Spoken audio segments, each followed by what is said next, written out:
E é o que eu estou tentando fazer hoje, ajudar pessoas a crescerem e a saírem desse estado de pânico generalizado, medo de Deus e medo de qualquer outra coisa que eles achem que não seja Deus. Então veja, e assim, por causa do teu saber, não permitas que pereça o crente fraco, pelo qual Cristo também morreu. Cristo morreu pelos fracos, por todos os fracos.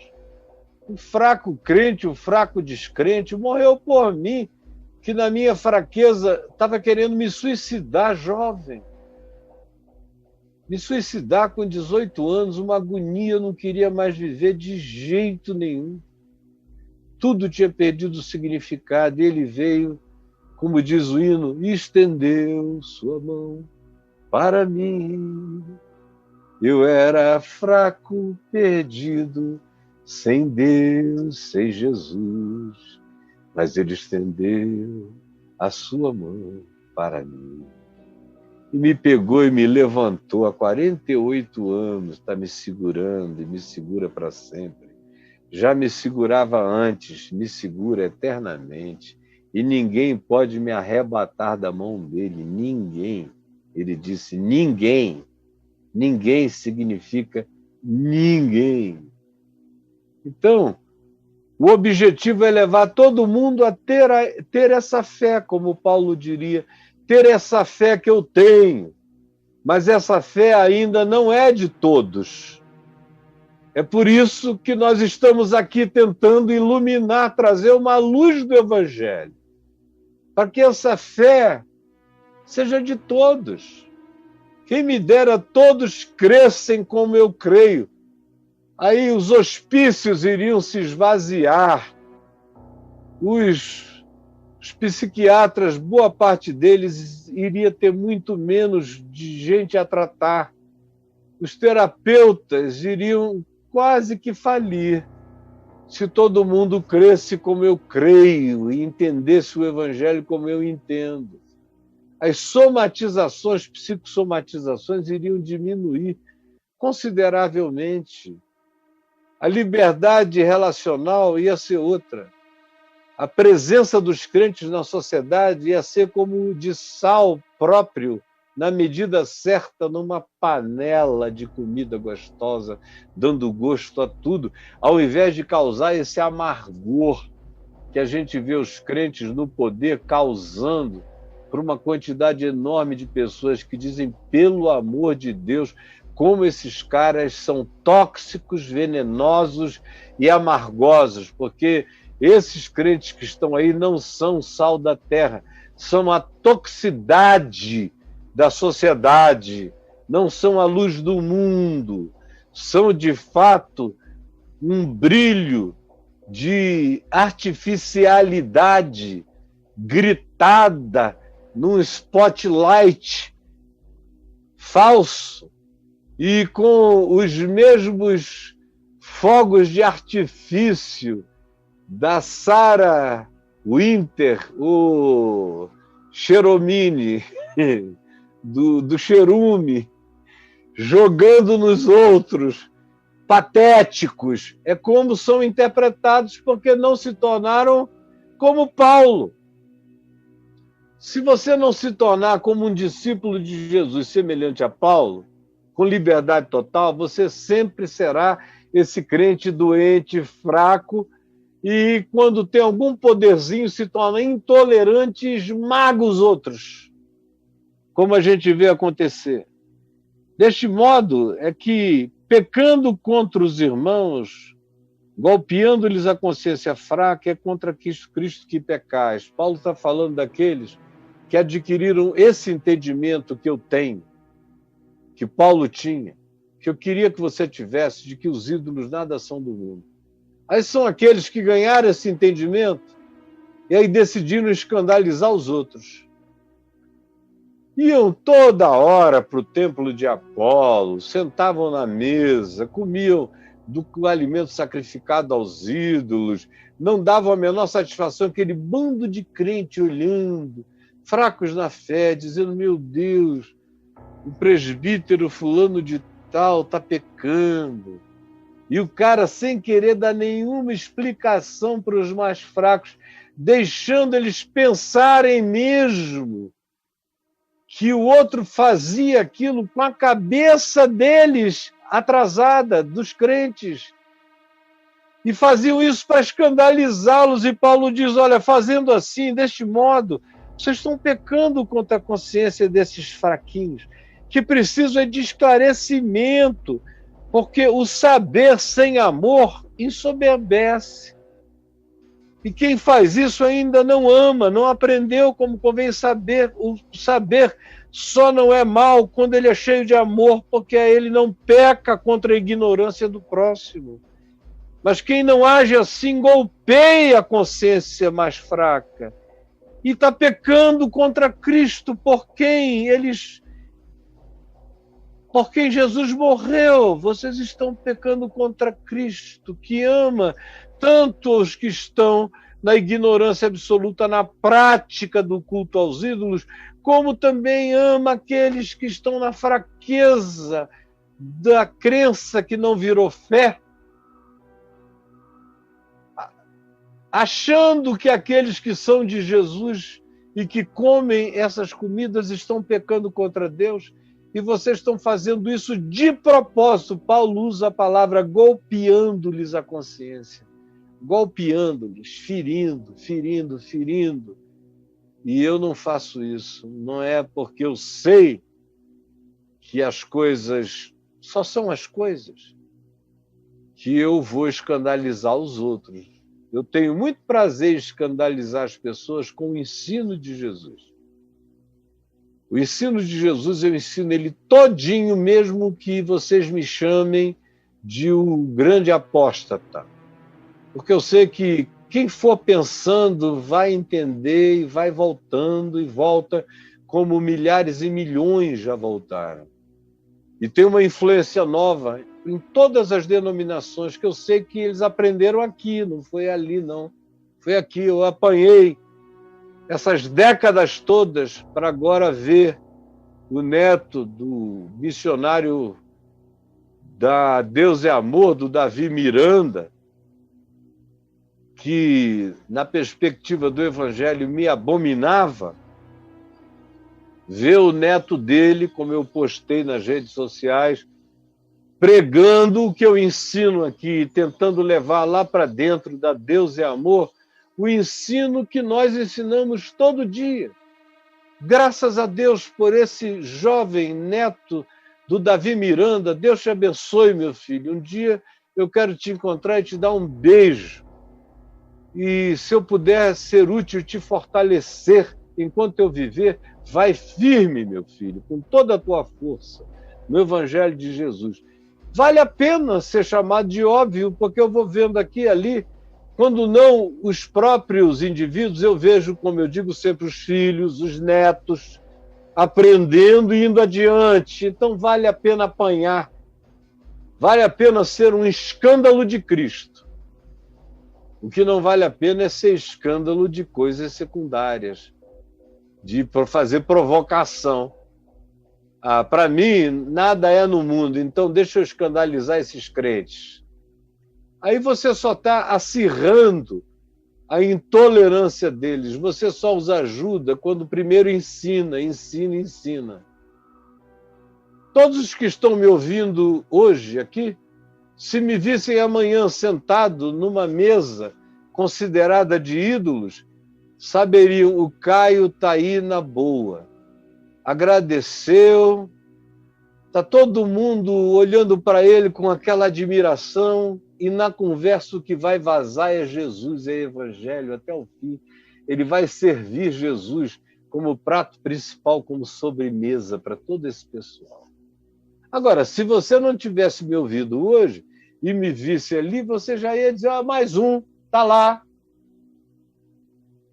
Quando em se tratando de mim, eu não saio daqui, entenda, desse eixo de Cristo em mim, entendeu? Dele ninguém me tira e ninguém me tira em nome de Jesus. Eu espero que você esteja compreendendo. É por isso que a comida serve de escândalo a alguns crentes que não entenderam ainda o significado do que eu estou ensinando. Mas se eu souber que eles não conseguem passar dessa etapa, que os crentes não conseguem passar dessa etapa, eu ensino, e eles ainda continuam presos, ataviados, dependentes dessa cultura pagã, em relação à qual com a qual tiveram familiaridade tantos anos. Se eu souber que eles não estão evoluindo, eu não vou sentar na mesa dedicada a ídolos em lugar nenhum, porque eu não quero escandalizar os meus irmãos. Se eles souberem, que eles pensarem que é assim, e eles não conseguirem mudar a compreensão, enquanto eu estiver com eles, eu não comerei carne sacrificada aos ídolos, nem fruta, nem nada, para que eu não venha escandalizá-los. Porque eu não estou aqui para escandalizar por escandalizar. Como eu aprendi com Paulo, Paulo foi aquele com quem eu aprendi que o escândalo só vale se for escândalo do Evangelho, dos conteúdos de Jesus. Aí, olha, quem beijar, beijou, quem não beijar, não beija mais. Se forem os conteúdos de Jesus, eu não negocio. Eu faço essa barganha de amor com os débeis na fé. Os débeis na fé. Desde que eles não abusem. Desde que eles não queiram ir lá na mesa do ídolo fazer bagunça, porque aí eu me tornarei no pior inimigo deles e eu me meterei no medo e os expulsarei de lá. Para que eles aprendam a respeitar o próximo, em qualquer que seja a visão deles. Agora, escandalizá-los por causa desse tema, nem. Eu estou pregando para eles, eu lamento que eles não tenham ainda entendido. Eu vou fazer tudo para entender, para que eles entendam. Enquanto o escândalo deles for escândalo dessa natureza, de coisas menores, como eu disse, eu vou ensinar, desde que eles não se arroguem a maltratar os que são diferentes deles. Agora, eu estou aqui para produzir o escândalo de Jesus, que é o Evangelho. Pregar todo o conselho de Deus, como Paulo diz em Atos 20 aos presbíteros da igreja em Mileto. Não deixei de anunciar-vos todo o conselho de Deus, todo o Evangelho de Deus. E eu estou aqui anunciando todo o Evangelho de Deus. E aí, se você se escandalizar, eu sinto muito. Mas eu não vou diminuir o ensino de todo o Evangelho de Deus. Quem tem ouvidos para ouvir, ouça. Quem tem entendimento para me entender e entender o Evangelho que eu estou explicando a partir de Paulo, mas que é meu Evangelho em Cristo, porque eu creio assim. Tudo aquilo do Evangelho no qual eu creio se transforma em meu Evangelho, porque eu o encarno, o pratico no meu dia a dia. Se eu praticar, é meu. Se eu viver, a minha mulher disser o Caio, pratica. Então, é meu Evangelho.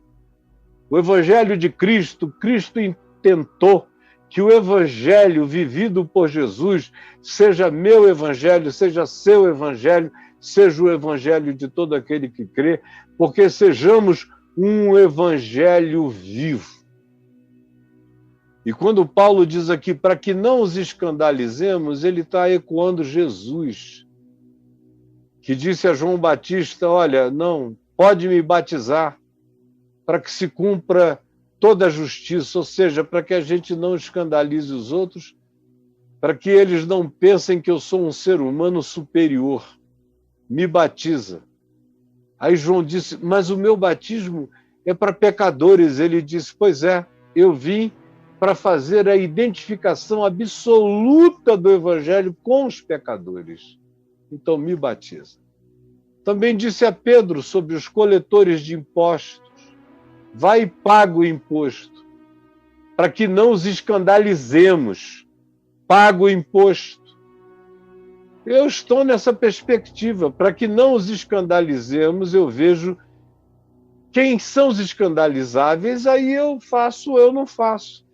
Se o que também demandam de mim é odeia, vingue-se, julgue, não perdoe, seja duro, seja inflexível, seja intolerante, aí, mano, eu atropelo com o evangelho da graça, atropelo.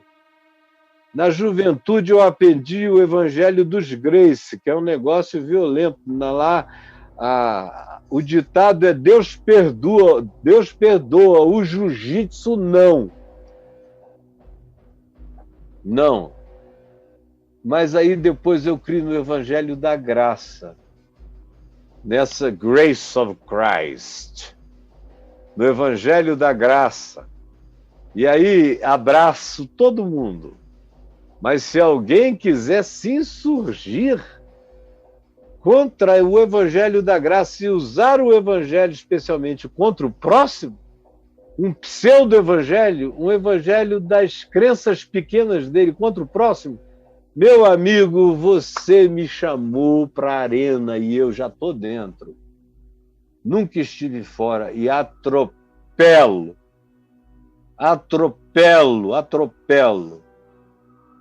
Te atropelo, mano. Vou para a montada e atropelo.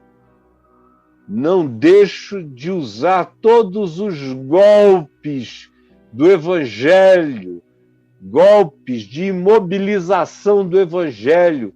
Vou mesmo. Que mura do evangelho em você. Mata-leão do evangelho. Vou até para gravata de caminhoneiro, se não tiver jeito. Boto o meu joelho na tua barriga e te ensino, como vem ensinando alguns aqui, com o joelho na barriga. Para ver se você aprende. Quanto ao evangelho, eu aceito todo escândalo. Quanto ao que é o aplicativo do evangelho, eu vejo quais são os escândalos que valem a pena e quais são os que não valem a pena. E Paulo disse que nesse caso aqui o escândalo não valia a pena. Sair dizendo que o evangelho é maior a qualquer custo. Ele disse, só escandaliza os que são frágeis na fé ainda. Mas porque eles são frágeis na fé, eles não têm permissão para continuarem assim para sempre. Eu vou ensinar todo o evangelho de Deus a todos eles, porque o que hoje é frágil tem que amadurecer para deixar de ser um idiota espiritual. Ele tem que amadurecer para passar a ser alguém que anda como um apóstolo. Mais do que um apóstolo, que é um Jesus em Corinto, um Jesus na cidade em que vive. Todo mundo tem que ser um Cristo, todo mundo que é discípulo tem que aprender a mente de Cristo, porque enquanto você não aprende a mente de Cristo, você é apenas um idiota batizado, não mais do que um idiota batizado até que você aprenda a mente de Cristo. Alguns se escandalizaram, aí nesse caso eu não estou nem aí, porque foi isso que Jesus me mandou ensinar. Aquele que crê em mim fará também as obras que eu faço e outras maiores fará, porque eu vou para junto do Pai. Com isso ele estava dizendo, no mínimo vocês têm que encarnar e demonstrar nas práticas de vocês, nas relações de vocês, nos acolhimentos de vocês, em quem vocês são, vocês precisam manifestar quem eu sou. No mínimo o que vocês aprenderam de mim. E as outras coisas maiores, conforme a evolução da história, e que vocês vão saber naquele dia, e que lhes será dado pelo Espírito Santo, qual é a sabedoria da hora. mas ela vai ter que se alinhar comigo sempre, com o Evangelho. Ela não pode ser díspare, nem desalinhada do eixo e nem da pedra de esquina. Esse é o critério. É assim que eu sei que qualquer coisa, em qualquer tempo da história que eu diga sobre Jesus, é de Jesus, está na validade, porque eu não digo nada que na minha mente, que cada dia mais é mente de Cristo, está alinhado com o evangelho histórico de Jesus. Pelo amor de Deus, não podia ser mais fácil.